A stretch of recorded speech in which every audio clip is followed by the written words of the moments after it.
presentation.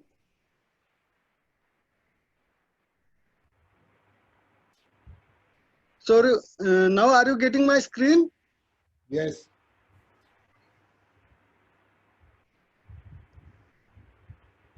So whether now I have to start my presentation?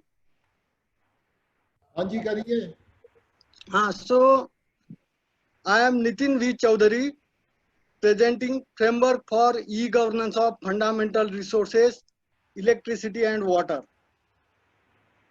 The background of this initiative is that we are getting the item-wise bills for grocery and other items purchased in the supermarket.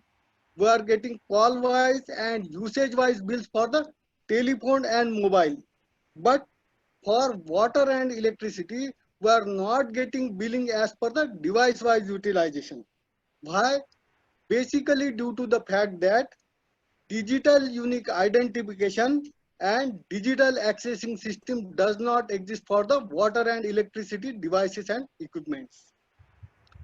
So the basic problem statement here is that there is no digital record keeping and accessing system with digital UID like IP address with basic attributes name, value, location and address exist for the resources like water and electricity system.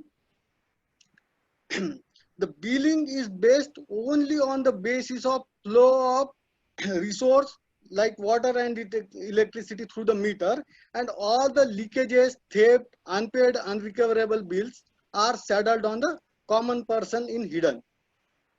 Instead, consumers should know and pay for the exact utilization of the resource by the devices and equipments like TV, refrigerator, AC, washing machine, etc.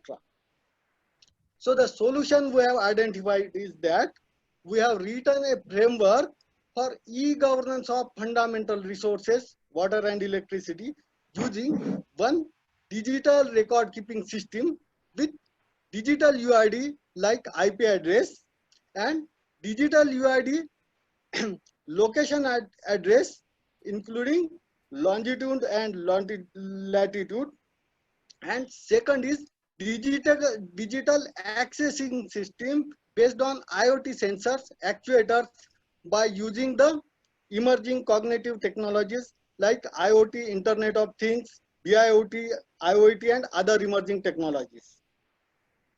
These are the various areas in which the IoT can be implemented. So basic thing is process re-engineering. So first we have to think what is IoT.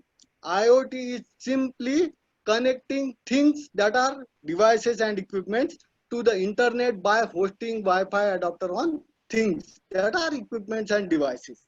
So the IoT has made it possible for devices to communicate machine to machine. The BIoT applies it to the commercial building and areas in which the electricity, water, security equipments, etc. are totally remotely managed by IoT with demand and supply assessment, fault finding, disaster recovery, and remote controlling. If a particular flat or unit people goes outside with water tap open, then it remotely detects it and close the tap. We are watching on the railway stations that the water is openly flowing from the outlets, and many times there are only very few people on the platform, but all fans are running. All these type of problems can be controlled by using this type of technology. We can control the wastage, leakage, theft of water, electricity in the areas like railway stations, offices, etc.